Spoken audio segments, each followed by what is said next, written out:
구약의 숲 느헤미야 기도하고 시작하도록 하겠습니다. 사랑이 많으신 하나님 아버지 감사합니다. 오늘도 하나님의 말씀을 사모하여 이 자리에 나올 수 있게 하시고 하나님의 말씀을 배울 수 있게 하시니 감사드립니다. 하나님 성경에 대한 지식이 쌓일수록 하나님의 뜻을 깨달을 수 있게 도와주시고 하나님의 뜻을 깨달을수록 그 뜻대로 살아가기 위하여 다짐할 수 있게 도와주시옵소서. 무엇보다도 더욱더 겸손해지기를 소망하며 예수 그리스도 이름으로 기도합니다. 아멘. 여러분 느헤미야는요 에스라서와 원래 한 권의 책으로 이루어져 있다고 지난 시간에 말씀드렸죠. 네, 그 한 권의 책으로 이루어진 게 이제 창세기부터 요한계시록까지 66권으로 나눠지면서 이렇게 두 개의 책으로 구분이 되었다. 에스라와 느헤미야로 구분되었다라고 말씀드렸습니다. 이 느헤미야 이 책인데요. 이 사람 느헤미야 혼자만 모든 것을 한 것은 아니지만 뭔가 느헤미야가 주도적으로 역할을 했고 느헤미야 때 어떤 것이 이루어졌는지 해서 이 느헤미야를 통해 하나님께서 역사하신 것인데 이 느헤미야 사람의 이름을 책 제목으로 정했죠. 이 느헤미야의 뜻은 뭐냐면 여호와가 위로했다라는 의미를 가지고 있습니다. 그럼 느헤미야 전체적인 이 느헤미야 책이 어떤 걸 의미하는 거죠? 포로로 끌려갔던 이스라엘 백성들이 다시 돌아오고 성전이 재건되고 성벽이 건축되며 그 다음에 다시 한번 모든 예배가 회복되는 과정을 통하여 무엇이 이루어졌다? 하나님께서 위로하셨음이 이루어지는 책이 느헤미야인 거예요. 과연 이게 위로의 책인가? 라고는 내용을 살펴보면 열심히 힘들게 노력하지만 대적들은 계속 나타나고 또 하는 그것을 난관을 극복하고 또 방해하고 이런 과정이 연속인데 어쨌든 그 과정을 통해서 여호와께서 위로하는 내용이 느헤미야입니다. 느헤미야 1장에 이렇게 시작이 되죠. 내 형제들 가운데 하나인 하나님과 두어 사람과 함께 유다의 일을 얻기로 내가 그 사로잡힘을 면하고 남아있는 유다와 예루살렘 사람들의 형편을 물은즉 이렇게 되어 있습니다. 예루살렘 사람들의 형편을 물었다라고 했을 때 거기에 있는 사람들은 어떤 사람들이냐면요.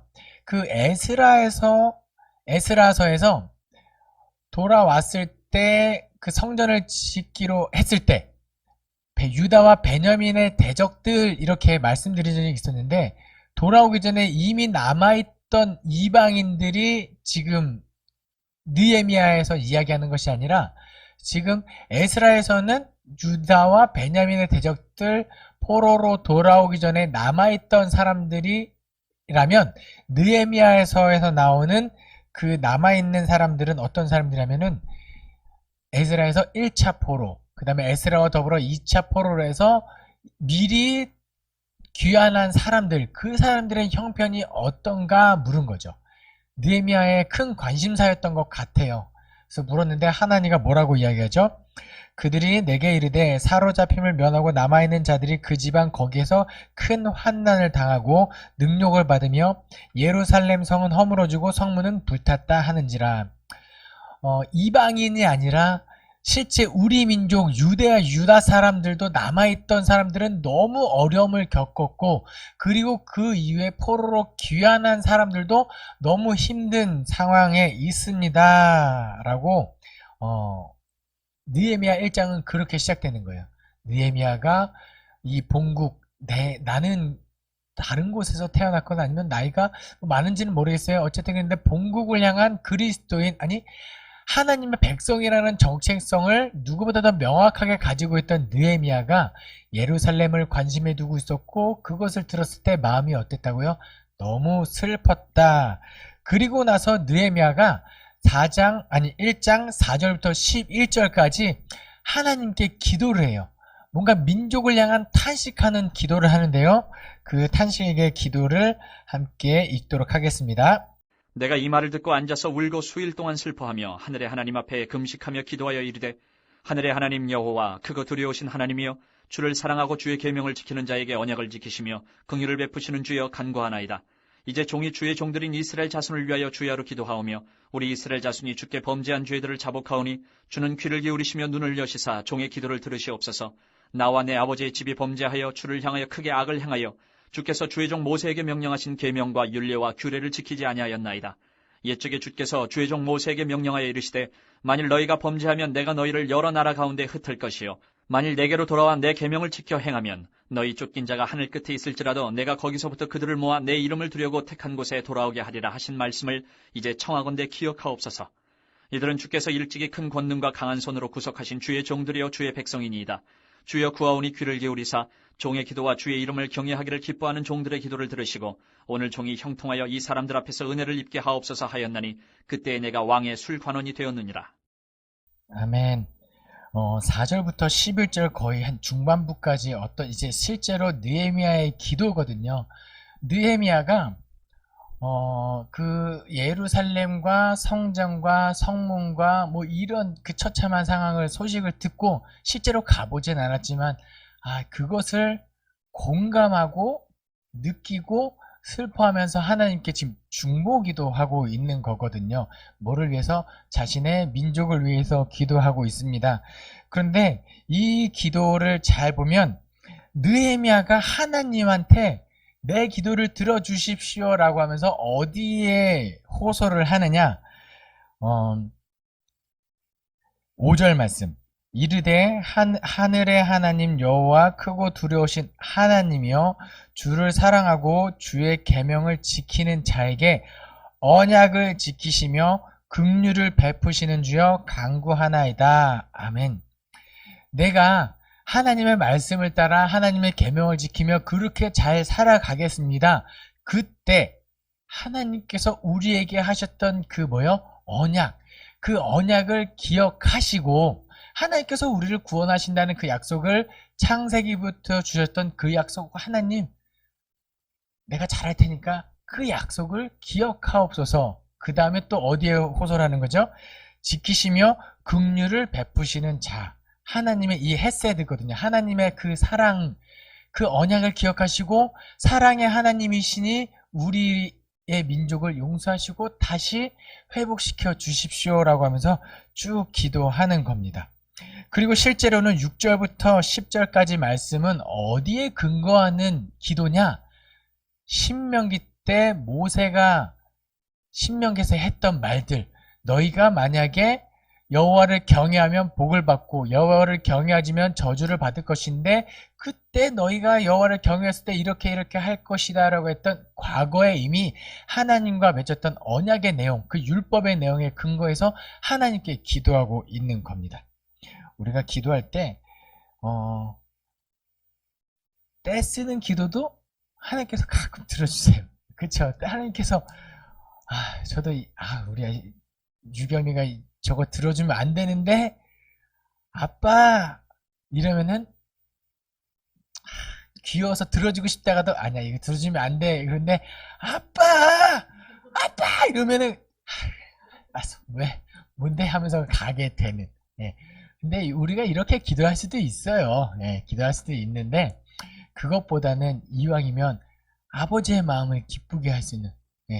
제가 너무 피곤해서 누워있으면 아빠 이러다가 아빠 일어나 하다가 결국은 제 아들이 취하는 행동이 뭔지 아십니까?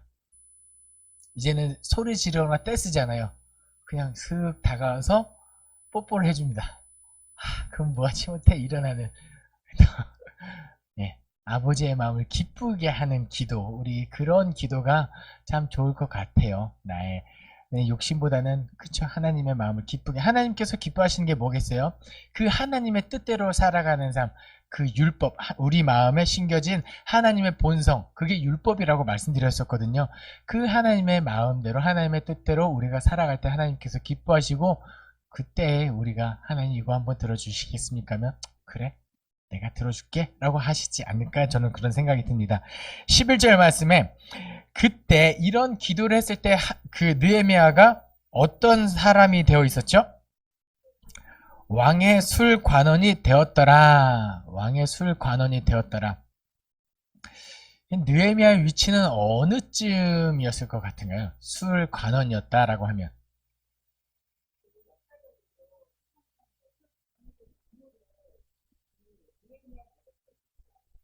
그 다니엘은 총리, 요셉과 같은 그 정도 위치였던 것 같고요.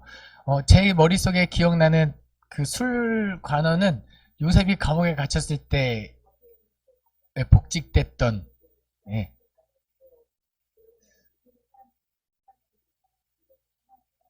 제가 기억하기로는 그렇습니다. 네, 네, 네. 그 요셉 때 그 창세기에서 요셉이 감옥에 갇혔을 때 들어왔던 술 맡은 관원장과 떡 맡은 관원장이요. 이 사람들 성경학자들이 이야기했을 때 어떤 제목으로 들어왔냐면 정치사범입니다. 네, 네, 높은 간지. 자, 보세요. 어, 제가 중학교 때 학원에 다녔는데 이 학원 원장 선생님이 청와대 경호하는 부대에 있었다고 이야기를 해요. 그런데 그 대통령을 그 당시에 경호할 때 한 대통령 주위에 한 겹 있고 또 두 겹 있고 세 겹 뭐 이렇게 경호를 할 거잖아요. 근데 대통령 가장 가까이 있는 사람한테는 총을 주지만 실탄은 주지 않아요. 왜일까요? 그렇죠. 그 사람이 돌아서 쏘면 바로 암살자가 되니까 그 사람들은 총을 주지만 실탄은 주지 않아요. 그리고 그 사람들은 가장 신임을 얻고 실력이 있는 자들을 이렇게 배치하겠죠. 이 술 맡은 관원장도 마찬가지거든요. 이 사람이 왕이 술을 먹고 싶다라고 하면 그 술을 책임지고 올리는 사람이 이 술 맡은 관원장이에요. 사실 그 시대에 암살하고자 하면 가장 쉬운 게 음식에 독을 타는 거잖아요. 근데 느헤미야가 주는 술은 안전하다. 왕의 입장에선 그런 신임을 얻는 사람이 느헤미야입니다. 그리고 때로는 왕이 그 밤에 술을 마시고 적적하면은 뭔가 누구를 불러서 두런두런 이야기하면서 술을 마실 거 아니에요. 혼자 혼술보다는 뭔가 이렇게 대작 뭐 이렇게 얘기를 하는데 이렇게 했을 때 왕이 부르는 술 친구가 누구냐? 느헤미야인 거예요. 그럼 느헤미야를 불러서 무슨 이야기를 하겠어요? 아, 어젯밤에 내가 소녀시대를 봤는데 이렇게 막 아이돌 얘기하고 쓸데없는 농담하고 이럴까요? 물론 그런 이야기도 하겠죠. 하겠지만 뭔가 내가 지금 이 나라를 통치하는데 고민거리. 누가 이렇게 좀 잘 지냈으면 좋겠는데 이 총독하고 이 총독하고 왜 사이가 안 좋은 거냐? 뭐 이런 거를 묻거나 그런 이야기를 쭉 했을 때 느헤미야가 왕의 입장에서 왕의 마음을 시원하게 조언도 해주고 고민도 들어주고 이렇죠. 혹시라도 왕이 사로잡혔던 여러 민족 중에 그 유다 민족에 대한 뭐 공문이 올라오는데 이거 어떻게 된 거냐? 라고 물으면 느헤미야가 자신이 유다인이니까 또 혹은 그것을 내 입장만이 아니라 왕의 입장에서 유다인은 이럴 때 이렇게 하는 것이 좋겠습니다 라고 하지 않았을까요? 그때 나는 술 맡은 관원장이 되었다라고 1장은 그렇게 마무리가 됩니다. 그리고 2장으로 넘어가는데요. 2장 딱 시작할 때 이렇게 기록되었습니다. 2장 1절에 아닥사스다 왕 제12년 니산월에 왕 앞에 포도주가 있기로 내가 그 포도주를 왕에게 드렸는데 이전에는 내가 왕 앞에서 수심이 없었더니 아멘. 이게 지금 느헤미야가 절대 하면 안 되는 행동을 지금 하고 있는 거예요. 왕 앞에서 지금 뭐가 있다? 수심이 있었다라는 표현이에요. 얼굴에 고민 있는 얼굴, 이거를 가지고 그 당시에 왕에 나가면 안 됩니다. 우리가 잘 아는 것처럼 에스더가 왕의 인장을 받기 위해서 앞에 이렇게 나가는 것, 그것도 사실 허용되지 않는 그런 시대거든요. 근데 왕 앞에 나갈 때 수심이 있다, 이 절대 있어서는 안 되는 행동입니다. 다니엘에 보면은 다니엘이 자기의 거룩함을 지키기 위해서 음식을 구별해달라고 이야기를 해요. 자기를 담당하고 있는 그 담당자한테 나는 고기를 먹지 않겠습니다. 나는 채식하겠습니다. 라고 했을 때 그 담당하는 사람이 안 된다. 너가 만약에 왕이 주는 고기와 이런 음식을 먹지 않고 얼굴이 초췌해지고 윤기가 나지 않으면 내가 왕한테 죽는다. 그러니까 또 그래서 다니엘이 딜을 하죠. 그럼 내가 한 열흘간 얼마 동안 먹고 그때도 다른 사람에 비해서 내 얼굴이 초췌하고 수심이 있어 보이면 그때는 내가 음식을 먹겠습니다라고 했는데 하나님께서 빛이 나게 해주죠. 네. 기도하고 잘 새겨진 케이스. 네. 그런데 그러니까 느헤미야가 지금 수심 있는 얼굴로 나간다? 그 당시에 왕은 항상 암살에 노출되어 있기 때문에 얘가 지금 가까이서 뭘 고민하지? 설마 날 죽이려고 하나? 라고 해서 먼저 쳐내는 그런 상황이 지금 1절의 위기 상황이에요. 그런데 느헤미야가 이거 몰랐을까요? 사실 사회생활하면서 가장 잘해야 되는 게 뭔가라고 했을 때 제가 생각하는 건 표정관리거든요. 네. 아무리 더럽고 험한 꼴을 당해도 내 상관 앞에서는 네. 네. 내 속은 썩어져가도 이렇게 표정관리를 해야 되는 느헤미야. 이거 아는 사람이 지금 숨길 수 없을 만큼 네. 여태까지 평생을 왕 앞에서 수심 없이 표정관리 잘하고 왕을 섬겼는데 그것을 감출 수 없을 만큼 지금 예루살렘의 상황에 느헤미야가 지금 아파하고 있다는 겁니다. 그런데 여기서 감동적인 건 뭐냐면 왕이 내게 이르시되 2절 말씀입니다. 왕이 내게 이르시되 내가 병이 없거늘 어찌하여 얼굴에 수심이 있느냐 이는 필연 내 마음에 근심이 있음이로다 하더라. 그때 내가 크게 두려워하여 그쵸 두려워하는 게 인지상정이에요. 이제 왕 앞에 나는 죽겠구나 라는 게 느헤미야의 심정인데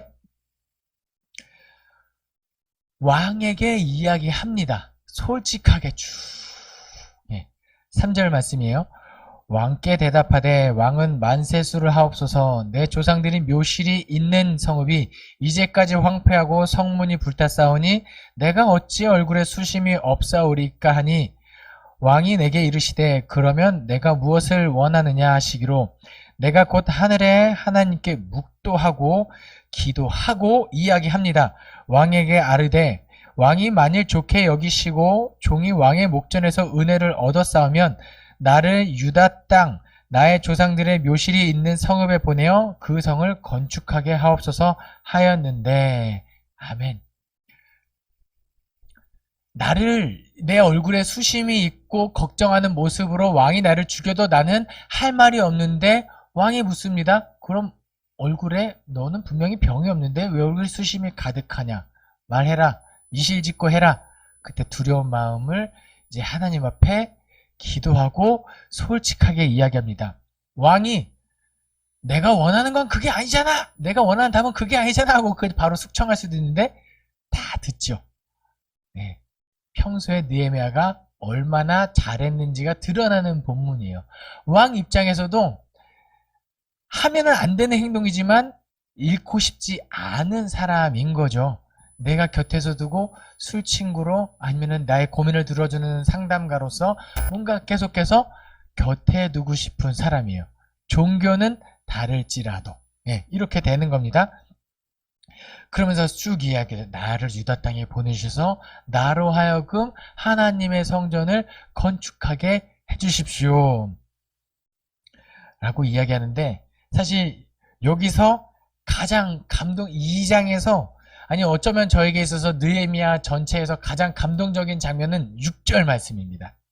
6절에 그때 왕후도 왕 곁에 앉아 있었더라. 왕이 내게 이르시되 내가 몇 날에 다녀올 길이며 어느 때에 돌아오겠느냐 하고 왕이 나를 보내기를 좋게 여기시기로 내가 기한을 정하고 이야기합니다. 왕 입장에서는요 느헤미야가 뭘 원하냐? 들어줄게. 에스라랑 살짝 겹치죠? 왕에게 원하는 것이든 들어줄 수 있는 입장이에요. 그러니까 왕이 이야기합니다. 그래? 너가 그 본국에 예전에 너의 민족의 땅으로 돌아가서 성전을 건축하는 게 소원이야? 좋다. 보내줄게. 느헤미야요? 어떤 신분이에요? 포로에서 끌려온 사람들의 민족 중에 한 사람이에요. 어쩌면 그 본국 그 페르시아 민족의 입장에서는 그냥 없어져도 의미 없는 사람일 수 있어요. 그런데 뭐라고 이야기하죠? 살려는 드릴게. 이 정도가 아니죠. 살려는 드릴게가 아니라 보내줄게. 여기만 해도 너무 감지덕진데 왕이 뭐라고 이야기하면 보내줄게. 그런데 언제 돌아올 거야? 이렇게 이야기했어요. 야, 내가 보내줄게. 근데 좀 아쉽다. 언제 돌아올 거야? 뭔가 누군가의 밑에서 일할 때 이 말을 듣는 것보다 기쁜 건 없는 것 같아요. 왕이 느헤미야를 철저하게 인정해줬고 뭔가 실력, 인품, 뭔가 모든 것이 왕의 입장에 어쩌면 하나님의 마음에도 우리가 그렇게 좀 쓰임 받을 수 있었으면 좋겠어요. 하나님 내가 이거 하고 싶은데요. 그래 보내줄게 해. 근데 언제 돌아올 거야? 왕이 그렇게 이야기하고 느헤미야가 기한을 정하죠. 제가 언제까지 돌아오겠습니다 하고 왕을 안심시킨 다음에 그다음부터는 어떻게 되죠?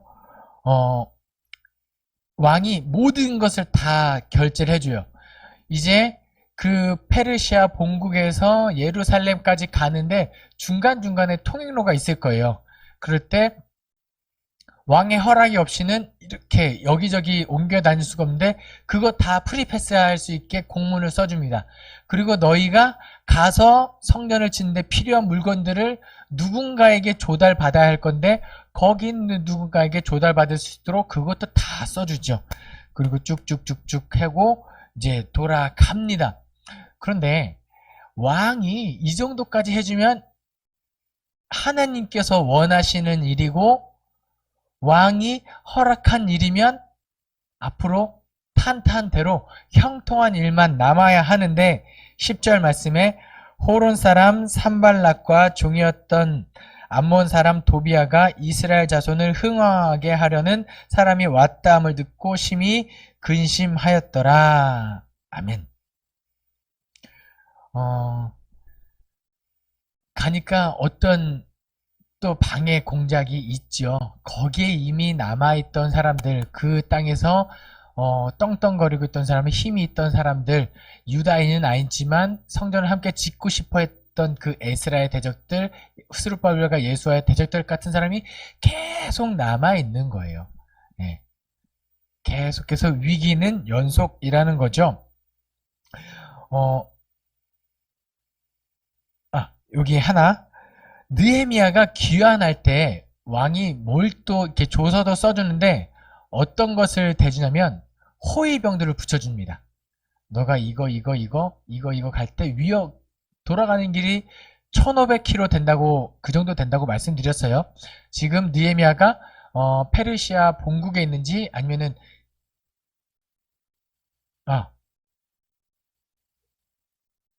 그쵸. 지금 느헤미야가 어디냐면요, 수산궁이라는 데가 있어요. 수산궁은 어디냐면은 성경에 나오는 수산궁, 앙메다궁 이렇게 나오는데요. 수산궁은 그 페르시아 왕들이 겨울에 머무는 궁전이 수산궁이고 앙메다궁은 여름에 머무는 궁전이에요. 뭔가 수산궁은 겨울에 좀 더 따뜻할 것이고 앙메다 궁전은 좀 더 시원하겠죠. 제가 지도를 확인하지 않았는데 어쨌든 뭐 1, 2km 길은 아닐 거예요. 그 길을 가는 동안에 호위병까지 붙여줍니다. 느헤미야는 갈 때 호위병을 왕이 붙여줄까? 네, 붙여주세요 라고 이야기해요. 에스라도 호위병을 붙여준다고 했을까요? 안 했을까요? 왕이 했습니다. 에스라 8장 21절과 23절에 내가 신앙적인 이유로 호위병을 거절했다라고 기록되어 있거든요. 에스라 8장 21절부터 23절까지 말씀.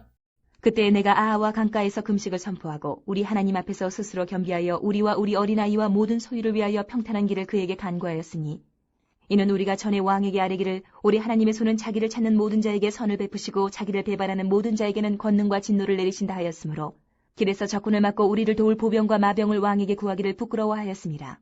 그러므로 우리가 이를 위하여 금식하며 우리 하나님께 간구하였더니 그의 응낙하심을 입었느니라. 아멘. 지금 에스라는요, 호위병을 거절하지요. 느헤미야는 호위병을 수락하죠. 자, 에스라 입장에서는 왜 호위병을 거절했을까요? 내가 예루살렘으로 돌아가는 것이 하나님의 뜻이다. 그러면은 누가 나를 지켜주느냐? 하나님께서 나를 지켜주실 것이라는 믿음이 있던 거예요.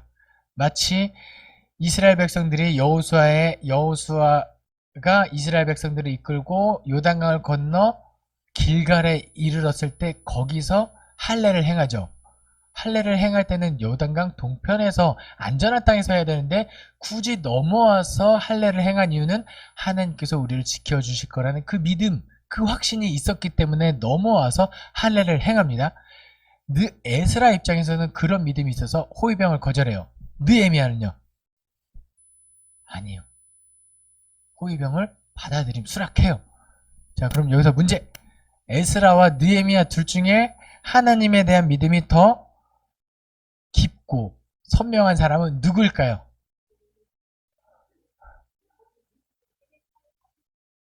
그렇죠. 네. 그렇죠. 사실 그 대답을 원했던 겁니다. 네. 때로 우리가 신앙생활 하다 보면은 어떤 사람의 신앙 스타일은 뭐냐면 일단 이게 하나님의 뜻이야. 그럼 준비가 철저하지 않아도 일단 뛰어드는 사람이 있는가 반면에 하나님의 뜻인데 우리가 준비를 잘하고 가야지. 저의 스타일을 따지면 저는 에스라 느낌이 좀 있습니다. 준비성이 철저하지 않아요. 일단 갑니다. 비전 트립 어디 간다. 해외 어디 간다. 그러면은 거기 가면은 어떻게 상황이 바뀔지 모르고 이게 모르기 때문에 우리가 그렇게 여기서 그렇게까지 준비를 많이 안 해도 됩니다. 일단은 최소한의 것만 준비하고 가서 우리가 대처하고 거기서 역사하시는 하나님을 우리가 한번 받아들여 봅시다. 사람마다 달라요. 우리가 신앙생활을 할 때 사실 신앙생활은 하나님을 믿는 그 믿음이 더욱 성숙해지고 깊어지는 것에 공통점은 있는데 저마다 조금씩 스타일이 다르거든요. 네. 교회 일을 하고 신앙생활을 할 때 우리가 다르고 틀린 것을 철저하게 구분해야 돼요. 가끔은 내가 다른 건데 나하고 신앙 스타일이 다르고 누구는 계획적이고 누구는 직관적인 사람인데 이것을 내가 스트레스 받고 다른 것을 인정해주지 않고 도와주지 않으면 계획적으로 한 사람이 의외에 막 갑작스럽게 당황스러운 상황이 발생했을 때 P형들이 문제 해결 능력이 좋으니까 빨리 대처하고 해서 근데 보통 J형들은 그 변수까지 다 계획을 하는 편이긴 한데 서로 도와가면서 합력해서 선을 이루는 느헤미야와 에스라가 나중에 같이 동역하는 장면이 7장 가면 나옵니다. 어쨌든 느헤미야가 귀환할 때 느헤미야는 호위병이 있었고 에스라는 없었다. 하지만 두 사람의 차이점은 없다라는 것을 제가 길게 이야기했습니다.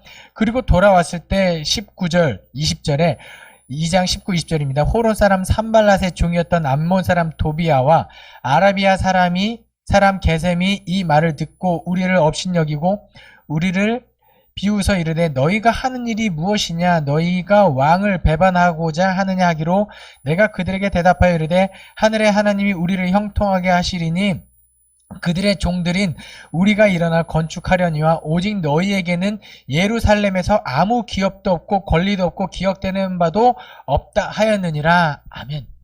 우리가 이제 우리 민족에 돌아와서 성전을 짓고 그 다음에 느헤미야가 하는 일이 무엇이냐면 이제 성벽을 건축하는 거예요.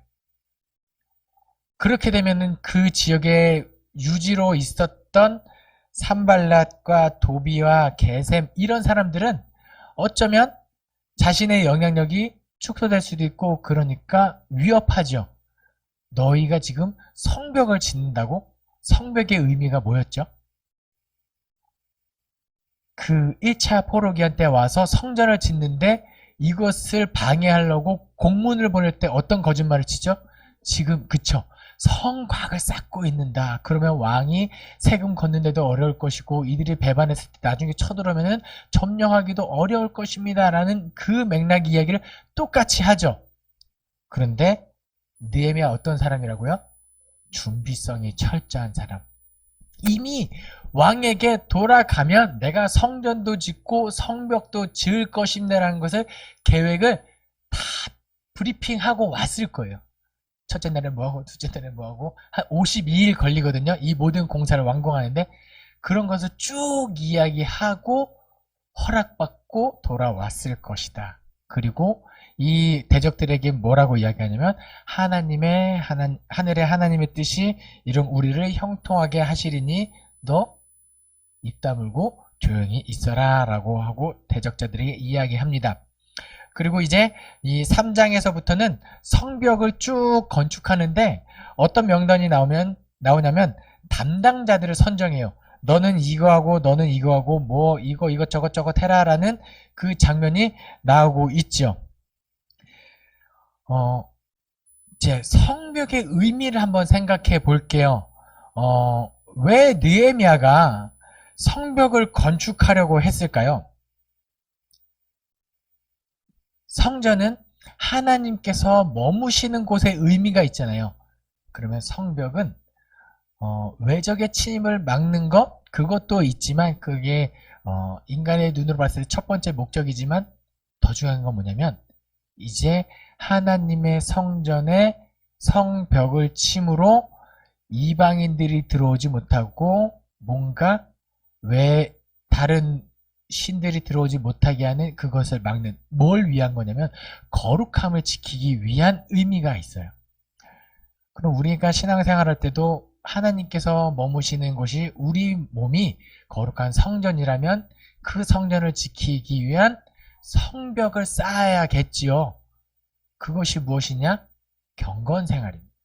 기도하고 말씀을 보고 찬양하고 묵상하고. 네. 여러분들이 나의 거룩함을 지키기 위해서 성벽을 쌓는 뭐 다른 것들이 생각나는 것이 있다면 그것을 하겠지만 가장 기본적인 것은 저는 이건 성벽을 쌓는 것은 말씀을, 찬양을, 기도를 뭐 평생을 목회하면서 강조하는 건 이건 것 같습니다. 그리고 이 성벽은 페르시아 입장에서는 뭔가 반란의 씨앗이 될 수 있고 불안 요소가 될 수 있겠지만 보세요. 느헤미야가 지금 무엇을 한 거냐면요. 자신의 민족의 거룩성도 지킬 뿐만 아니라 페르시아 왕에게도 안심을 주는 사람이었다는 거. 근데 이게 놀라운 상황이라고 생각하는데요. 뭐냐면 오늘날 그리스도인에게 우리에게 성벽의 의미는 나는 거룩해, 나는 그리스도인이야 라고 하면서 세상 사람들과 철저하게 구분되어서 막 나의 신앙만을 위해서 이기적으로 그렇게 살아간다? 그럼 우리는 이제 저기 수도원이나 이제 기도원이나 또 이렇게 동떨어 살아야 되는데 우리는 어디서 살아가죠? 우리의 삶의 자리는 세상이거든요. 거기서 그러면은 나의 성벽은 어떤 역할을 해야 되느냐? 다른 사람을 불안하게 만들지 말아야 하고 다른 세상 사람들과도 화목하게 살아야 하는 그런 거. 요즘 코로나가 좀 그런 게 있죠.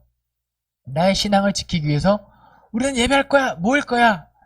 그렇게 이야기할 수 있어요. 그게 예배 모이는 것이 목숨 걸고 지킬 만한 가치인 분들이 있거든요. 저는 만약에 그렇게 예배를 지키고자 하는 분들이 있다면 그분들의 신앙을 시대에 뒤떨어진 사람은 어떻게 그래요? 이렇게 하지 않습니다. 네, 그분들을 그런 신앙을 하는 분들이 계시다면 우리가 해야 될 건 뭐냐면 그 교회에서 확진자가 나오지 않게 해주십시오 라고 기도를 하고 혹 거기서 확진자가 나오면 그 확진자들이 너무 아프지 않게 해주세요라고 또 중보기도 하고 또 세 번째로는 그 방역수칙이 있으니 확진자가 나왔을 때 명단을 숨기지 않고 다 드러내며 세상 사람들이 이 교회에서 확진자가 나왔다 할지라도 불안에 떨지 않도록 해주십시오라고 저는 기도를 할 것 같아요. 저의 신앙을 보고 저의 이런 모습을 보고 어떻게든 목숨 걸고 예배를 지키는 분들은 저를 보고 타협한다 라고 할 수도 있겠죠. 하지만 그 무엇인지 우리가 잘 분별했으면 좋겠어요. 내가 성벽을 쌓아야죠. 나의 거룩함을 위해서 성벽을 쌓아야 돼요. 그런데 그 성벽의 의미, 느헤미야가 쌓았던 이 성벽의 의미를 우리가 기억했으면 좋겠어요. 나만이 아니라 나와 함께 더불어 살아가는, 나를 통해서 복음을 발견하고 예수님을 발견해야 하는 세상 사람들의 입장도 우리가 충분히 고려하면서 성벽을 쌓고 거룩함을 지켰으면 좋겠습니다. 이제 4장에 가면은 이 느헤미야가 철저하게 성벽을 쌓을 때 역할을 구분하고 하나둘씩 할 때 당연히 산발락과 도비아 이 당시에 있던 사람들이 계속 방해 공작을 펼쳐요. 이 사람들의 방해 공작이 언제까지 이어질까요? 그쵸. 초지일관. 지겹습니다. 성벽이 완공된 다음에도 진짜 틈새 시장 기가 막히게 노린다 하고 들어옵니다. 지겨워. 네, 그쵸. 산발락과 토비아. 그들이 4장에서 업신여겨요. 야, 너가 지금 그 짓고 있는 그거 여우가 올라가도 무너질 정도고 그거 해봤자 뭐하냐. 하지마. 아이고 멍청이들 고생만 하고 그거 해서 뭐하냐라고 업신여기죠. 그런데 계속 하잖아요. 아이고 구획에서 들어오면 뭐하냐. 어차피 다 까먹을 건데 이렇게 계속 누가 하면은 그런가? 듣지 말까? 어차피 까먹을 건데 이 낮아지면 안 됩니다. 자존감이 낮아요. 우리에게 분명 남는 것이 있고 우리에게 우리가 거룩함이 유지되는 무언가 분명 남는 것이 포기하지 말고 끝까지 경건 생활을 해야 한다는 겁니다. 느헤미야가 산발락과 도비아가 그렇게 업신여기지만 자존감이 낮아지지 않고 우리는 이것이 너희가 말하는 것이 맞을 수도 있다. 하지만 하나님의 뜻인데 우리가 어찌 안 할 수 있겠냐. 저는 지금 성경 말씀 그대로 읽진 않고 그 마음으로 이렇게 대변하고 있는 거예요. 우리는 그래도 짓겠다라고 이야기를 하죠. 아무리 이렇게 조롱해도 느헤미야가 넘어오지 않자 그 다음에는 어떻게 하냐면은 성벽이 절반쯤 준공되었을 때 이제 무력으로 쳐들어오려고 합니다. 겁을 주지요. 위협하고 이제는 실제로 눈에 보이는 어떤 위협을 가하려고 합니다. 그때 포기해야 되나? 라고 할 수도 있겠지만 느헤미야는 절대 포기하지 않죠. 뭘 하냐면 성전을 짓는 것이 계속 이루어지고 성전을 짓고 있지 않는 다른 사람들을 파수꾼으로 세웁니다. 감시하게 하고 외적의 침입이 나면 빨리 일하던 도구를 가지고 무기를 사용할 수도 있고 빨리 이 방위태세를 구축하기 시작하죠. 이제는 무력으로도 안 될 걸 알자 느헤미야를 어떻게 하냐면 그 성벽 밖으로 불러내기 시작합니다. 야, 밖으로 한번 나와봐. 라고 했을 때 듣지 않죠. 이것저것 핑계대면 나 바빠. 지금 못 나가. 그거 못 나가 이러면서 결국 나가지 않고 이 모든 위협을 다 견뎌내죠. 그런데 이 느헤미야가 이 모든 조롱, 눈에 보이는 위협, 유혹 이런 것을 다 이겨낼 수 있었던 이유는 깨어 있었다라는 이야기를 저는 드리고 싶습니다. 끝까지 유혹하고 위협하고 이러거든요. 혹시 여러분 가운데 나는 신앙서적을 읽고 나는 영적인 세계에 좀 뭔가 관심이 있다 하시는 분들, 사탄과 마귀의 이런 것들이 관심이 있으신 분들은 C.S. 루이스가 쓴 스크루테이프의 편지라는 책을 구매해서 읽어보세요. 되게 재밌어요. 네. 스크루테이프의 편지. 네. 제가 카톡방에 일단 한번 더 올려드릴게요. 이 책이 어떤 내용이냐면 스크루테이프가 이 사탄 중에도 좀 지위가 있는, 예, 예, 영향력 있는 사탄이에요. 그런데 그에게는 조카가 있는데 웜우드라는 좀 말단 사탄이 있어요. 예, 마귀쯤 될 수 있겠죠? 이 웜우드라는 자신의 조카가 스크루테이프한테 자꾸 물어봐요. 내가 맡고 있는 이 그리스도인, 그 책에서는 환자라고 표현하거든요. 이 환자를 내가 타락시키고 싶은데 어떻게 하면 좋겠습니까? 라고 워무드가 조언을 구하고 스크루테이프가 그 질문에 대한 대답으로 편지를 쓴 내용이 스크루테이프의 편지예요. 아, 재밌습니다. 재밌어요. 그런데 계속해서 사탄은 무너뜨리려고 하는데 그때마다 깨어있지 못하게 하고 뭔가 큰일 났어요. 내가 맡고 있는 환자가 은혜를 받고 결단하고 있어요. 어떻게 하면 좋겠습니까? 라고 이 질문에 스크루테이프가 뭐라고 대답하냐면 그래? 그러면 계속 결단하게 해. 2가지를 결단했습니다. 그럼 3가지, 4가지, 5가지, 6가지, 10가지를 결단하게 해. 그렇게 10가지나 결단하면 완전히 은혜 받고 진짜 그리스도 되는 거 아닙니까?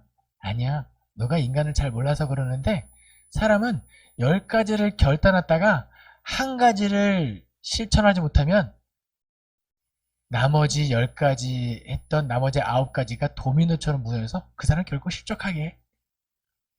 스크루테이프가 그렇게 조언을 해요. 공감되죠? 나의 지난날의 나의 신앙. 내가 하나님의 은혜를 받고, 하나님 내가 이거 하겠습니다. 이거 하겠습니다. 내가 못 지켰네. 피곤하다. 나 일어나야지.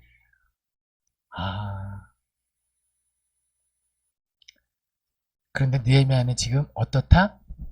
이 모든 대적의 방해를 이겨냈다. 우리가 그거를 기억했으면 좋겠습니다. 중요한 건 뭐다? 깨어 있어라 라는 겁니다. 하나님의 일을 함에 있어서 깨어 있어라. 다른 사람과의 관계, 교회 일, 모든 거에 함에 있어서 깨어 있어라 라고 합니다. 모든 것이 대비가 철저히 되었습니다. 그렇게 해서 4장 말미에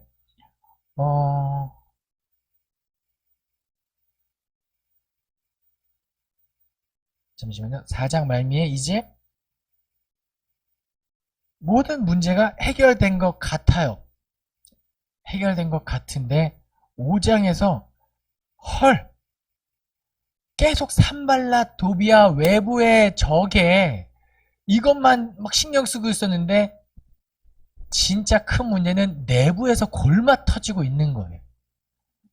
자, 보세요. 지금 이 예루살렘 전체 상황 어떤 상황이냐면 바깥에서 포로에서 귀환한 사람들이에요. 생활권이 바사, 저기 있던 사람들이 예루살렘으로 돌아왔습니다. 그럼 생활 기반이 있어요, 없어요? 없어요.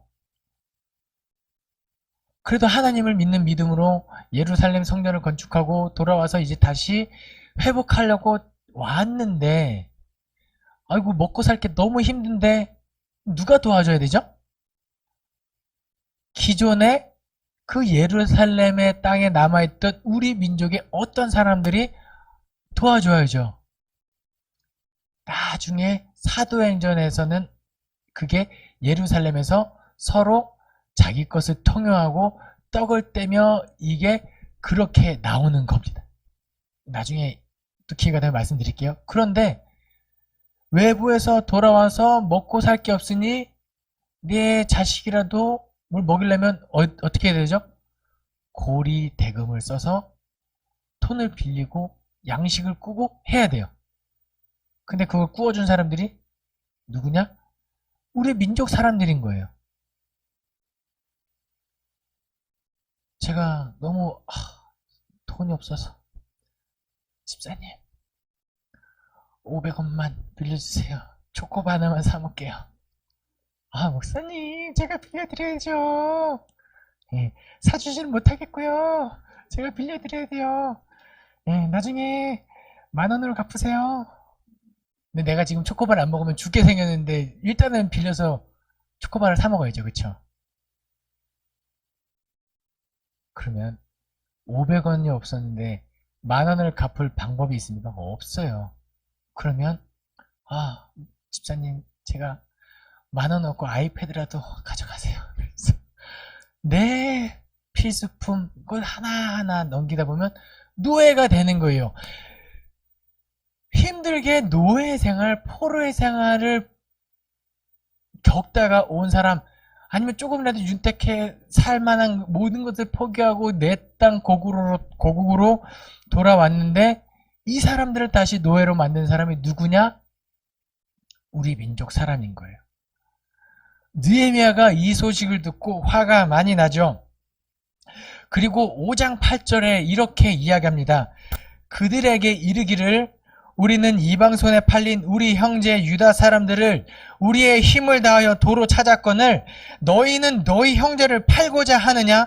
더구나 우리의 손에 팔리게 하겠느냐 하매 그들이 잠잠하여 말이 없기로. 느헤미야가 이렇게 이야기할 수 있는 원동력은 무엇일까요? 첫 번째는 이 사람이 왕의 신임을 얻고 영향력 있는 사람이었다. 이게 첫 번째고요. 두 번째는 더 놀랍습니다. 느헤미야는 지금 자신에게 돈이 있고 권력이 있고 힘이 있지만 어느 누구에게도 고리대금으로 돈을 빌려준 일이 없는 거예요. 나는 거기서 떳떳한 거예요. 그러니까 이야기할 수 있습니다. 왜 너희 그렇게 하냐? 우리 민족 불쌍하지도 않냐? 사람들이 고리대금했던 사람들이 잠잠하여 말이 없습니다. 할 말이 없는 거죠. 유구무원. 아마 회개했을 것이고 돌이켰을 것이고 했을 거예요. 그런데 느헤미야가 그 다음에 어떤 일을 하느냐? 5장 14절 말씀을 함께 읽겠습니다. 시작. 유다 총독으로 세움을 받은 때 곧 아닥사스다 왕 제20년부터 제32년 12년 동안은 나와 내 형제들은 총독의 녹을 먹지 아니하였느니라. 아멘. 총독의 녹을 먹지 않았다. 어떤 표현일까요? 세금을 걷지 않았다? 그렇죠. 지금 이 사람 공무원이잖아요. 느헤미야 공무원이에요. 그러면은 돈을 받겠죠. 이 사람의 돈은 뭐냐면 왕이 느헤미야에게 아마 이런 걸 줬을 거예요. 너가 내 옆에 있으면 내가 월급을 그때 주겠지만 너가 저 예루살렘 땅으로 돌아가면 내가 너한테 돈을 주기는 너무 힘들지 않겠냐? 왜냐면 당시에는 돈은 무게 단위였거든요. 1,000,000원 내가 줄게 그러면은 1톤을 갖다 줘야 되는 거예요. 그러니까 너무 힘드니까 운반하는 것보다는 너가 이 예루살렘 지역에서 세금을 걷어. 그리고 그 세금을 네 녹으로 써라. 이렇게 얘기했을 거예요. 그럼 느헤미야가 거기서 세금을 걷어들이는 게 다 내 거예요. 내 건데 12년까지 나와 내 형제들이 총독의 녹을 먹지 아니하였느라. 그럼 그 돈 세금을 걷지 않고 어떻게 했느냐? 가난한 자들을 돕기 시작합니다. 그리고 이때부터 아무리 먹어도 질리지 않는 치킨의 원조가 나오죠. 5장에 닭 120마리를 잡고 18절에 매일 나를 위하여 소 1마리와 살찐 양 6마리를 준비하며 닭도 많이 준비하고 열흘 한 번씩은 각종 포도주를 갖추었나니 비록 이같이 하였을지라도 내가 총독의 녹을 요구하지 아니하였음은 이 백성의 부역이 중함이었더라. 아멘. 그쵸. 5장에서 느헤미야가 했던 행동은 뭐다? 공의와 정의를 행하고 있는 겁니다.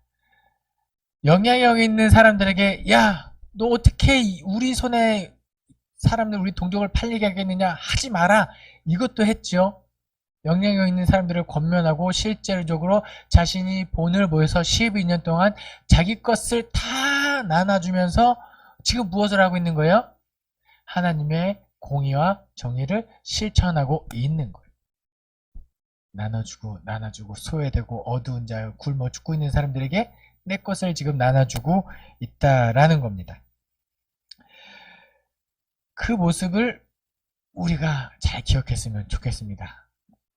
성경 말씀에 어떤 말씀이 기록되어 있냐면 신명기에 가난한 자들은 언제까지나 너희 주변에 있을 거다라고 이야기를 해요. 성경은.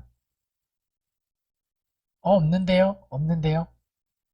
우리가 주의 있게 살피지 못했거나 보지 못했거나 아니면 어쩌면 그 시선이 너무 나의 쪽으로만 쏠려 있어서 그런 건 아닌가 이런 생각도 해봅니다. 하지만 하나님께서 원하시는 것은 뭐다? 그거의 작은 실천들이 될 수 있게 했습니다. 그렇죠.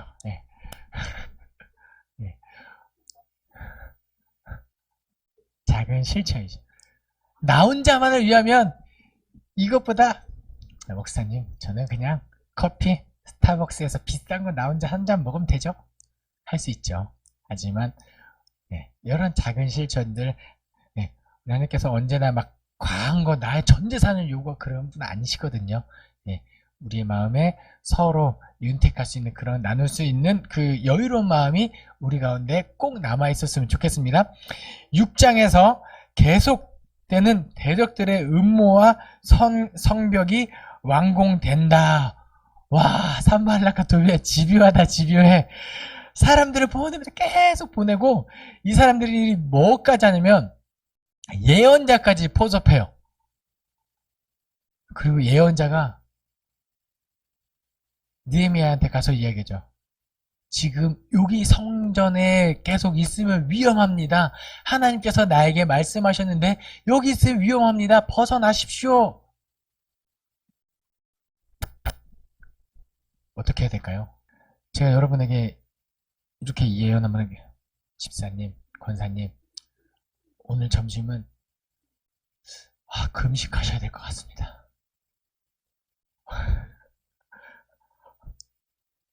이게 하나님께서 저에게 주신 마음이에요. 어떻게 하실 것 같아요? 어디 가면은 금식 혹시 밥을 먹더라도 내가 뭔가 이런 마음으로 밥을 먹지 않을까? 그래서 함부로 예언해서도 안 될 뿐더러 예언을 듣는 사람도 그 예언을 분별하기 위해서 충분히 깨어 있어야 되는 거예요. 지금 이 대적들이 섭외했던 이 예언자가 그냥 얼렁뚱땅 나타난 사람은 아니었을 거예요. 예루살렘 성전에 거주했던 사람일 거고 유다 사람이었을 거고 하나님을 위해서 어떤 임무를 받았거나 영향력이 있던 사람일 거예요. 이 사람이 이 대적들에게 포섭된 것도 참 슬픈 현실이죠.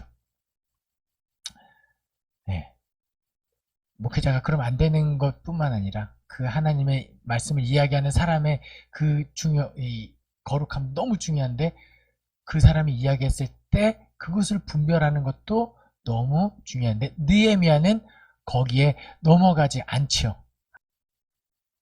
다 음모를 이겨내고 드디어 성벽이 52일 만에 완공됩니다. 6장에 완공되었다는 내용이 기록되어 있어요.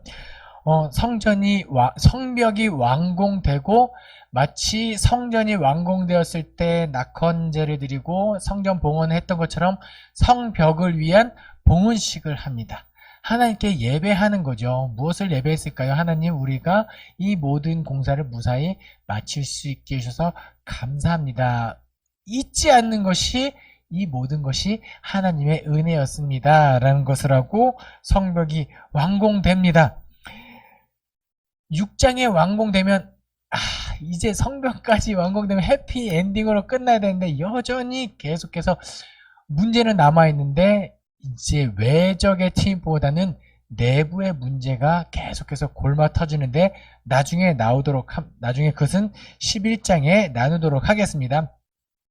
성벽이 완공되고 7장에서부터는 지도자를 세우고 포로 명단들을 다시 조사하기 시작합니다. 그것이 무엇이냐? 새로운 공동체를 조직하는데요. 1절 말씀, 7장 1절 말씀입니다. 성벽이 건축됨에 문짝을 달고 문지기와 노래하는 자들과 레위 사람을 세운 후에 뭐가 회복됐다? 예배가 회복되었다라는 것이 이제 딱 뉘앙스가 드러나야 됩니다. 어김없이 예배를 드리고 사람들을 세우기 시작합니다.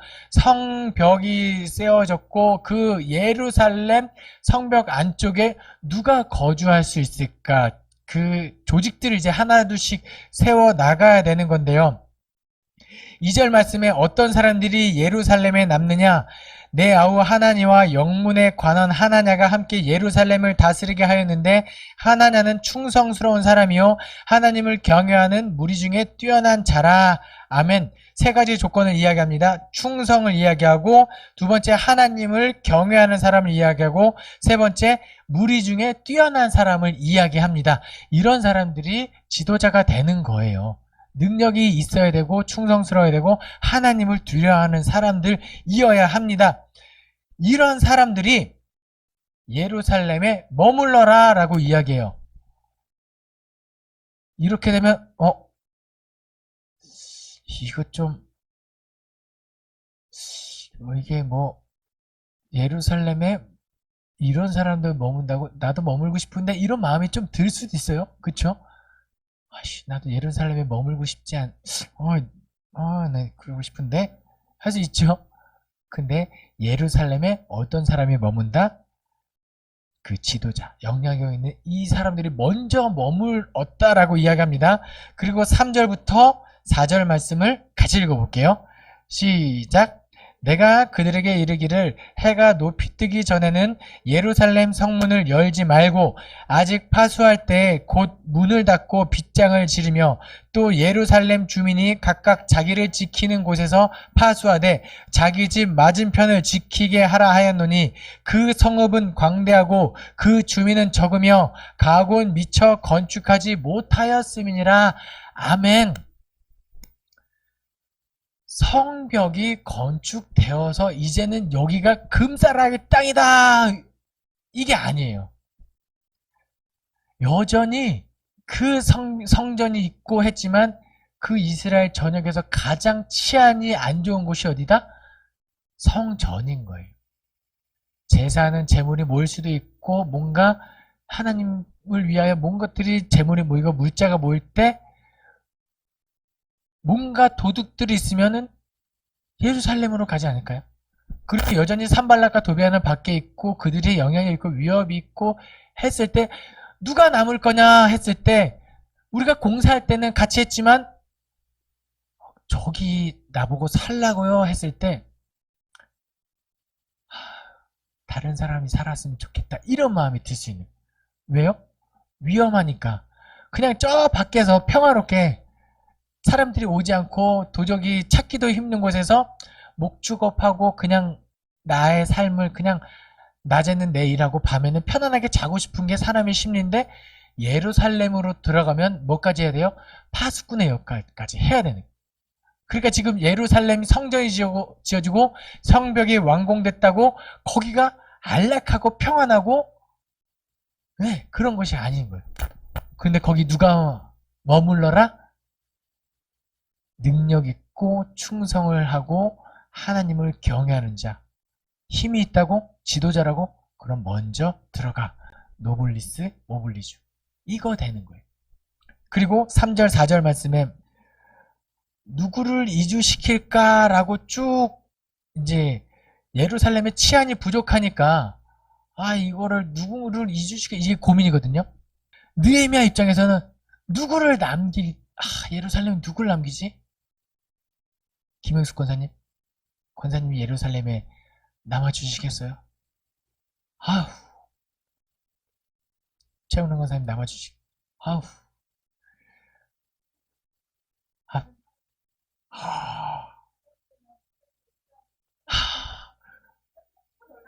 제가 느헤미야 입장이면은 이런 것도 있어요.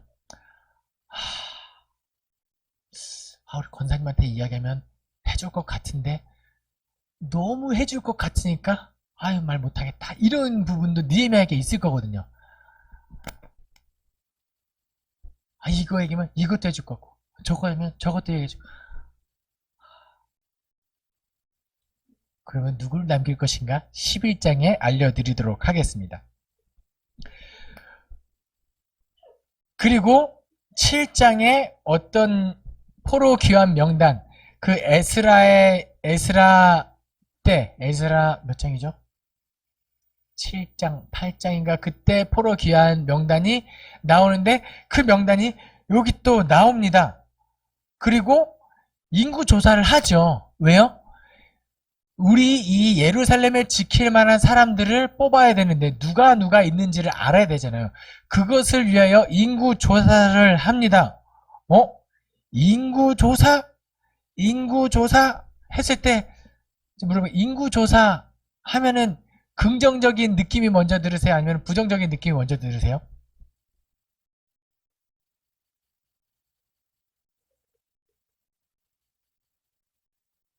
네. 역사적으로 봤을 때 인구 조사했다가 혼난 사람이 있죠. 누가 있죠? 다윗의 인구 조사가 있고 느헤미야의 인구 조사가 있습니다. 뭐야? 다윗의 인구 조사는 왜 벌을 받았고 느헤미야의 인구 조사는 어떤 차이점이 있을까? 다윗의 인구 조사를 보면 역대기에 이렇게 기록되어 있습니다. 사탄이라고 이야기해요. 하나님의 마음에 하나님의 뜻에 의하여 인구 조사한 게 아니에요. 다윗이 저기 열왕기 쪽에서는 사무엘 하 쪽에서는 다윗이 했다고 하는데 역대기 쪽에서는 뭔가 다윗을 뭔가 모범으로 삼아야 하기 때문에 사탄이 이렇게 이야기한 측면도 있지만 어쨌든 다윗이 경건생활을 똑바로 못한 것도 있겠죠. 사탄에 해서 인구 조사를 했고요. 이 7장에서는 5절 말씀에 내 하나님이 내 마음을 감동하사. 다윗의 인구조사와 느헤미야의 인구조사의 차이는 뭐냐? 하나님이 원하시느냐 하나님이 원치 않는 거냐, 이 차이가 있는 거예요. 인구조사 자체가 나쁜 것이 아니라는 겁니다. 우리가 내가 이것을 그리스도인으로서 해도 되냐 해도 되지 않느냐, 이 판단 기준은 딱 이거예요. 하나님을 경외하느냐 경외하지 않느냐, 하나님의 뜻이냐 아니냐, 율법을 기준 삼아 하나님의 말씀을 기준으로 했을 때 옳으냐 그르냐라고 보시면 되겠습니다. 그렇게 해서 포로 명단을 조사하는 것이 7장 말씀에 기록되어 있고요. 8장에서는 이제 새로운 법을 공포합니다. 사람이 이제 머물고 이제 어떤 법이냐? 율법이거든요. 결국은 하나님의 법, 율법인데요. 여기서 드디어 에스라가 등장합니다. 그렇죠. 에스라. 정말 힘든 삶, 정말 애쓴 삶, 에스라가 등장하는데요. 무엇을 하느냐? 이제 성경의 역사를 쭉 살펴보면 무너졌던 것이 세워지고 다시 회복될 때는 거의 대부분 절기가 회복됩니다. 그것이 유월절이든 초막절이든 오순절이든 이런 것들이 지켜지는데 그냥 제 느낌에 초막절이 뭔가 굉장히 의미가 깊었던 것 같아요. 초막절이 좀 많이 나와요. 초막절에 이때 8장에서 초막절을 지킵니다. 그럼 초막절에 어떤 법이 있냐면, 초막절에는 백성들을 다 모아다 놓고 제사장이 하나님의 율법책을 낭독을 해요. 하나님의 말씀을 쭉 읽습니다. 다른 거 없어요. 설교일 수도 있었겠지만 하나님의 말씀은 이러하니라, 하나님의 말씀은 이러하고 태초 하나님의 천지를 창조가 쭉쭉쭉쭉 이야기를 하죠. 나중에는 그것이 이 성문서, 우리가 이야기하는 율법서랑 역사서, 예언서보다는 성문서 쪽을 많이 낭독하게 되는 것을 알고, 나중에 그 초막절에 이런 법이 예식이 진행되는데, 어쨌든 여기서는 하나님의 말씀에 따라 하나님의 말씀을 가지고 백성들 앞에서 제사장이 율법을 쭉 낭독하기 시작해요. 이것이 하나님의 법입니다. 이것이 하나님의 뜻입니다. 쭉 낭독했을 때 그것을 듣고 있던 사람들이 하나님께 아멘, 아멘 감격하고 울지요. 그리고 지금까지 뭐 쭉 낭독할 때 과거에 우리가 하나님의 백성으로서 온전히 살아가지 못했고 이런 것들도 이야기할 것이고 쭉 했을 때 그 말씀을 들은 사람들에게 첫 번째 드는 마음은 찔림이 있을 거예요. 첫 번째로. 예. 원래 우리가 평소에는 잘 살아가도 은혜에 딱 하면 빛이 되는 예수님을 딱 마주하는 순간 더 우리의 죄가 선명하게 드러나서 하나님께 회개하듯이 이 말씀을 대했을 때 우리 가운데 슬픔, 죄송함, 미안한 마음이 더 회개할 수 있을 건데, 그리고 또 감격하고 우는 것이 있을 것인데, 에스라가 뭘 이야기하느냐? 이게 우리에게 있어서도 복음이죠. 복음의 원리가 여기 드러나죠. 8절부터 12절까지 말씀을 같이 읽겠습니다. 8장 8절부터 12절 시작. 하나님의 율법책을 낭독하고 그 뜻을 해석하여 백성에게 그 낭독한 것을 다 깨닫게 하니 율법의 말씀을 듣고 다 우는지라. 총독 느헤미야와 제사장 겸 학사 에스라와 백성을 가르치는 레위 사람들이 모든 백성에게 이르기를 오늘은 너희 하나님 여호와의 성일이니 슬퍼하지 말며 울지 말라 하고, 느헤미야가 또 그들에게 이르기를 너희는 가서 살찐 것을 먹고 단 것을 마시되 준비하지 못한 자에게 나누어 주라. 이 날은 우리 주의 성일이니 근심하지 말라. 여호와로 인하여 기뻐하는 것이 너희의 힘이니라 하고, 레위 사람들도 모든 백성을 정숙하게 하여 이르기를 오늘은 성일이니 마땅히 조용하고 근심하지 말라 하니, 모든 백성이 곧 가서 먹고 마시며 나누어 주고 크게 즐거워하니 이는 그들이 그 들려준 말을 밝히 알미니라. 아멘.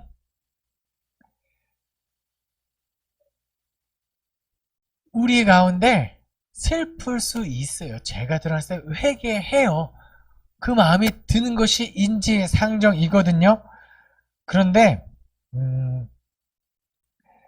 예수님이 우리를 위하여 십자가를 지셨습니다.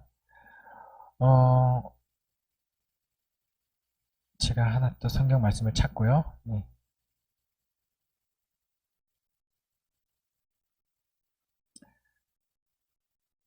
십자가를 지셨죠. 그래서 우리가 그 십자가를 언제 많이 묵상하냐면 사순절을 묵상하는데, 저는 사순절 말고 사절이었으면 좋겠어요.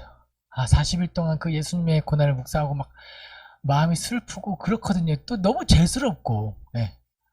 나 같은 사람이 예수님이 그 고난을 당한 것을 묵상하는 것이 힘듭니다. 네. 그래서 죄스러움을 토로하고 하나님께 회개를 가장 많이 하는 기간이 그때쯤일 거예요. 그런데 우리에게 어떤 날이 있냐면 부활절이 있죠. 다행이다. 예수님이 나를 위해 십자가를 달려 돌아가시고 사흘 만에 부활하지 않았으면 이 죄책감에 우리 인류는 평생을 그렇게 살아야 되는데 다행히 부활하신 거예요. 누구를 위해서?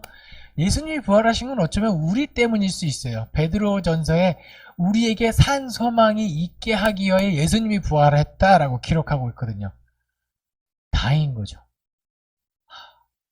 그리고 예수님이 그 십자가에 달려 돌아가심으로 우리에게 무엇을 주었느냐?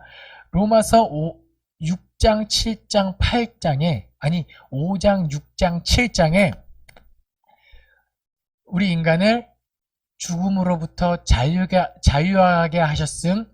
그 다음에 6장에 죄로부터 자유하게 하셨음. 7장에 율법으로부터 자유하게 하셨음을 이야기하고 있어요. 야, 내가 너 때문에 죽었잖아. 죄책감 가지고 살아. 이게 아니에요. 자유하게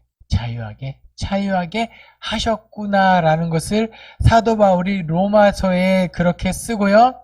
8장 31절에 이 은혜에 그 하나님의 사랑에 감격하고 사랑에 찬가를 하는데요. 그 내용이 뭐냐면 그런즉 이 일에 대하여 우리가 무슨 말하리요?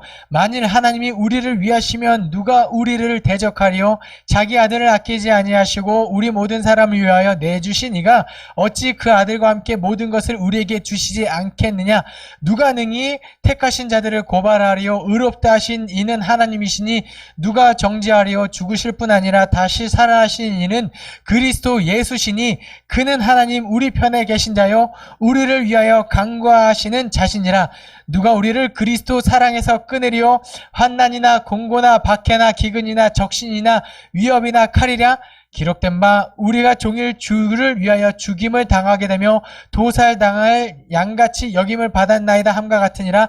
그러나 이 모든 일에 우리를 사랑하신 이로 말미암아 우리가 넉넉히 이기느니라. 내가 확신하노니 사망이나 생명이나 천사들이나 권세자들이나 현재일이나 장래일이나 능력이나 높음이나 기쁨이나 다른 어떤 피조물이라도 우리 주 그리스도 예수 안에 있는 하나님의 사랑에서 끊을 수 없느니라. 아멘. 할렐루야. 지금 에스라 느헤미야가 초막절에 율법을 낭독하며 기뻐해라. 우리가 비록 우리 조상들이 그리고 우리가 비록 하나님 앞에 범죄했을지라도 하나님께서 우리를 회복시켜 주셨고 그 회복하는 것이 이루어지고 있으니 우리가 회개하는 마음을 가질지라도 우리의 힘은 무엇이다? 하나님을 기뻐하는 것이다. 언제까지 거기 막 패배처럼 남아있지 말고 다시 일어나라. 하나님을 예배하고 하나님께 영광 돌리고 하나님을 기뻐하시는 삶으로 보답하고 우리의 삶으로 예배하고 살아라. 우리의 힘은 뭐다? 하나님을 기뻐하는 것이다 라고 이야기하고 있는 거예요. 그래서 참 이 양가의 감정이 우리는 늘 잘 컨트롤해야 돼요. 하나님이 나를 기쁘시게 하셨는데 나는 이제 언제나 그렇게 자유만을 가지고 가면 구원파로 갈 수 있어요. 내가 뭘 해도 하나님이 나를 구원하실 건데 나를 자유롭게 하셨는데 아니에요. 구원받고 나를 영화롭게 하시면 그다음부터는 또 우리의 성화의 과정으로 나아가야 되거든요. 그럼 내가 구원받은 자로서 어떻게 합당하게 살아갈까? 무엇이 예배하는 자의 삶인가? 고민하고 깨어있는 삶으로 나아가야 한다는 것을 이미 옛날부터 우리에게 가르쳐주고 있는 신앙의 원리라는 겁니다. 이렇게 8장에서 새로운 법을 제정하고 율법을 지키고 율법을 공포하고 초막절을 지킨 다음에 9장에서는 백성들의 회개하는 장면이 나옵니다.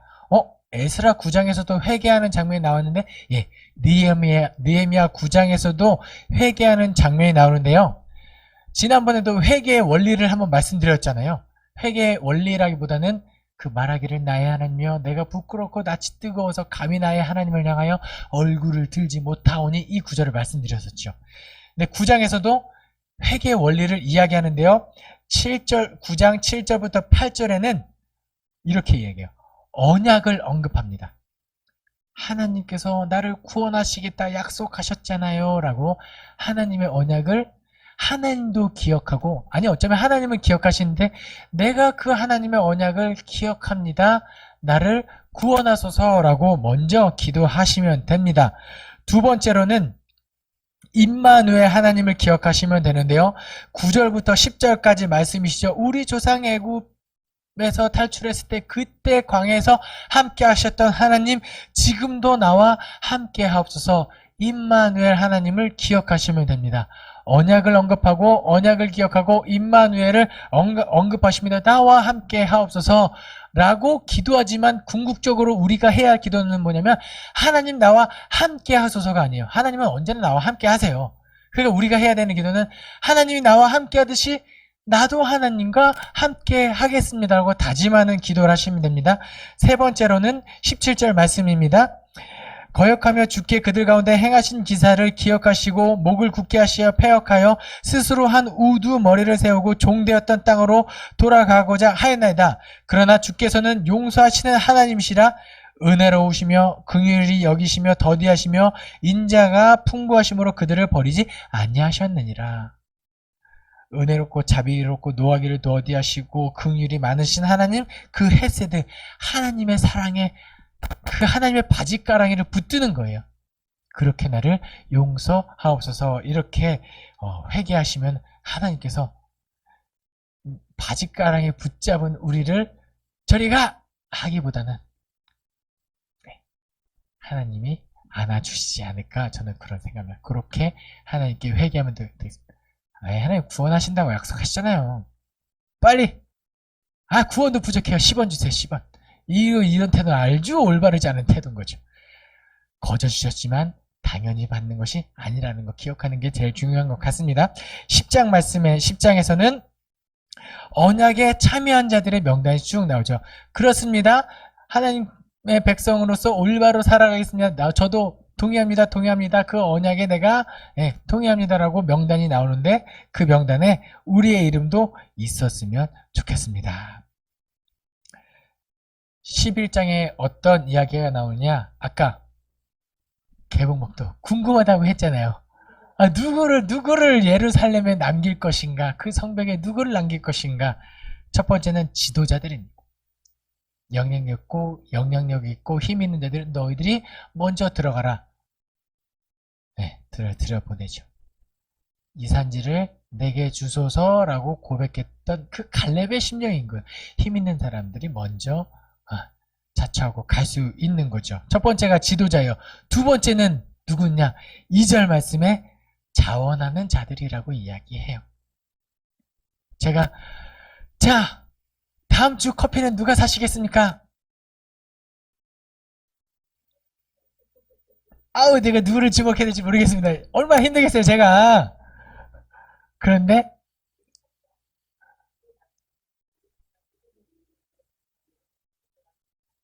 그쵸, 그게 세 번째. 자원하는 자들을 제가 하겠습니다 하는 사람들이 예루살렘에 남는 거예요. 하나님 입장에서, 느헤미야 입장에서 너무 고마운 사람들인 거죠. 그 다음에 세 번째가 제비 뽑는 겁니다. 근데 성경에는 이제 제비 뽑는 자들이라고 했는데요. 제가 그러면은 아무도 다음 주 커피 사신다는 분들이 없으니까 제가 제비를 뽑을게요 라고 이것을 제안한다고 한번 생각해 볼게요. 제비 뽑기를 제안하는 제 입장에 어떤 확신이 있을까요? 그쵸?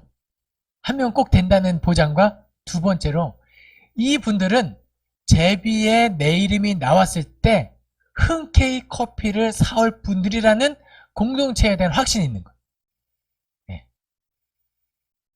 자원하면서 선뜻 나오지는 못할지라도, 그래, 이렇게까지 하나님의 뜻이 이렇게 명확하게 내 이름이 나온다면 나는 할 거야 라는 민족에 대한 확신이 느헤미야에게 있는 거죠.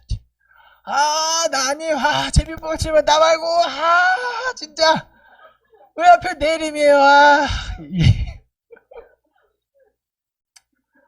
이러면 제가 우리 어떻게 제비 뽑기 하겠어요, 그쵸? 네, 충분히 기도했을 것이고 제비 뽑기로 예루살렘의 사람들을 남깁니다. 첫 번째가 지도자요, 두 번째가 자원하는 사람이요, 세 번째가 제비 뽑기였다는 거 기억하시면 좋겠습니다.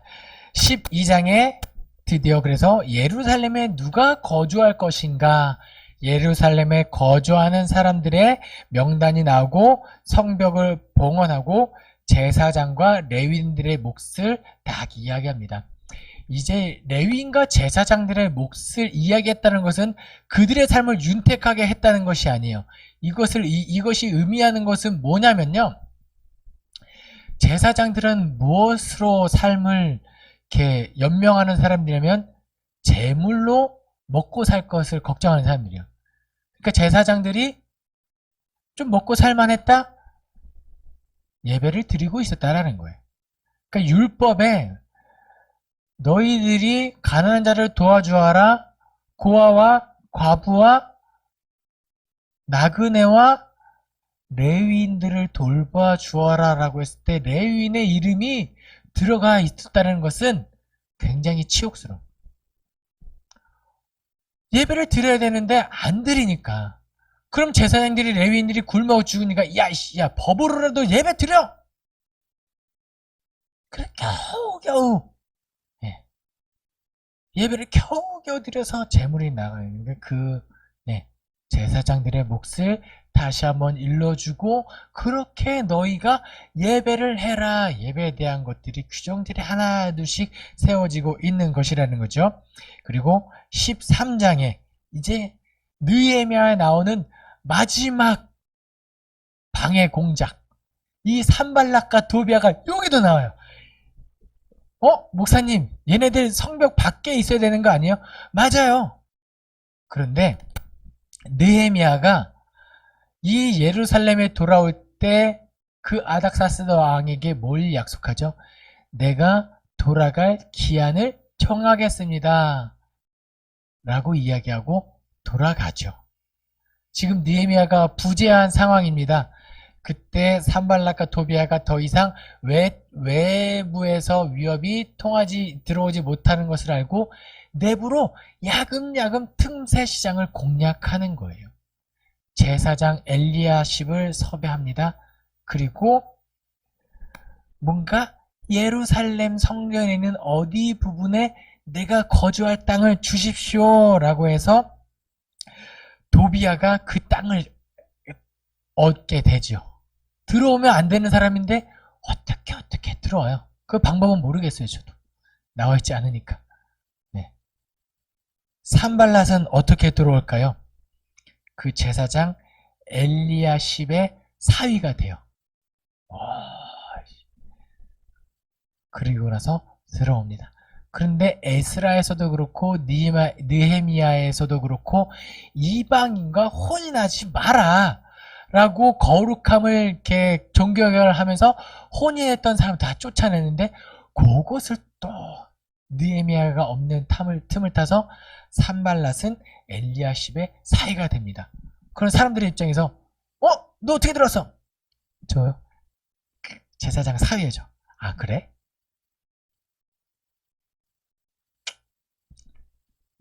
그때 나중에 느헤미야가 다시 왕에게 이야기를 하고 다시 총독으로 부임하죠. 그곳에 예루살렘으로 왔을 때 와서 보니까 또 뒷목 잡죠. 도비아는 이 성벽에 땅이 있고 거주할 곳이 있고 산발랏은 사이가 되어 있으니 예배도 제사장도 엉망이요 모든 율법은 하나도 지켜지지 않자 다 쫓아내고 다시 거룩함을 하고 성전 정화하는 장면이 13장에 나오죠. 그리고 뭔가 13장도 약간 이렇게 끝나도 되나 싶을 정도로 약간의 오픈 결말로 끝이 납니다. 왜 사도행전 28장과 다른 이게 느헤미야도 오픈 결말이 되었다면 어떤 내용이 이어질까라고 혼자서 고민해 봤어요. 이것은 어디 다른 데서 신학자들이 이야기했던 것도 아니고 그냥 제 머릿속에 드는 것은 뭐냐면 어떤 결말일까? 아무리 우리가 신앙생활 열심히 느헤미야가 아무리 열심히 해도 무엇이 끊임없이 있죠? 산발락과 도비아는 계속 있어요. 우리 신앙생활에도 계속 잘하고 애쓰면 애쓸수록 느헤미야 이후에 이스라엘 민족 계속 결국 또 망하잖아요. 뭐가 있었다? 끊임없는 산발락과 도비아가 있었다. 예수님이 십자가의 모든 것을 승리하셨지만 그 이후에도 사탄의 세력은 있고 이단은 나오고 계속해서 신약시대에도 이야기하고 있는 것이 무엇이냐? 깨어있으라.